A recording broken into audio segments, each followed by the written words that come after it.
Many animals migrate, and not just in the springtime. What is migration? Well, the definition of migration is movement from one area to another and back again along the same route.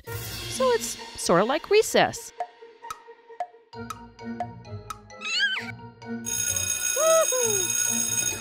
Say you leave your classroom every morning at 10:15 and migrate out the door to the playground. Then when the bell rings again, you return along the same route back to your classroom. Migrating back and forth for recess gives you time to play. But for animals, it's not all fun and games. Animals migrate to survive. What do you mean, to survive? Well, think about habitat. What 4 things do animals need to survive? Food, water, shelter, and space, right? That's right. If one of these things is missing from the habitat, animals have to go someplace to look for it. The most likely missing piece is food. So where does the food go? Well, think about those pesky summertime bugs. Are they around in the winter? Not this one. The insects that many birds eat in the summer are not available in the winter. These birds migrate to find the food they need. And when our winter is over, these same birds return again to eat the insects that are bugging you. Ow, I thought you said other animals migrated too. They do. Let's get out of here. Have you ever seen deer in town in the wintertime? Why do you think they left the mountains? Food? But the plants don't disappear. Plants don't disappear, but they can be pretty difficult to find. How would you like to dig through this much snow just for a snack? Deer, elk, bighorn sheep, pronghorn, and other animals migrate to lower elevations where it's easier to find food. But some migrate up to higher elevations to find food. What do? Eat snow? No. Take the woodland caribou. Caribou have large feet that act like snowshoes. As the snow gets deeper, the caribou can reach higher and higher to eat the lichen hanging in the trees.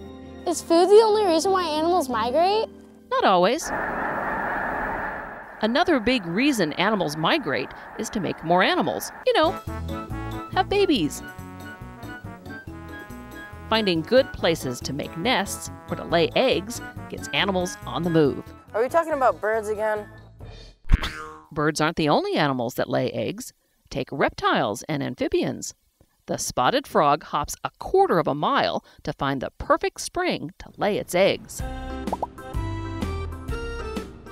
That's not far. We have to run a whole mile in PE. But you're a lot bigger than a frog. Do you think you could hop a mile? Get him!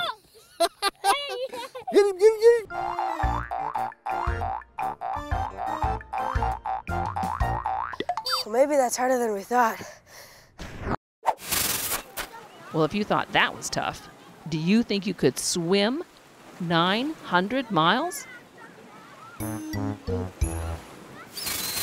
This salmon swam 900 miles from here all the way to the ocean, and then back another 900 miles, just to lay eggs in a stream where it was born. Talk about a journey! Even more remarkable are the migrations of monarch butterflies and dragonflies.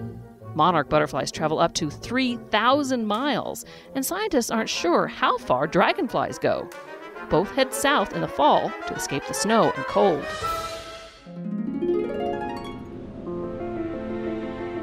How does an animal know where it's going? It's not like it can read signs. Good question. We know that salmon smell their way home, but we're not sure about some of the other animals.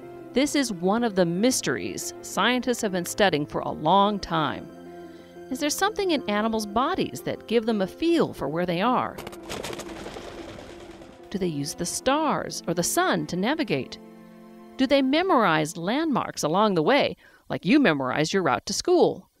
Or do they use all of these methods to find their way? Maybe you could be the scientist who solves the mystery of migration.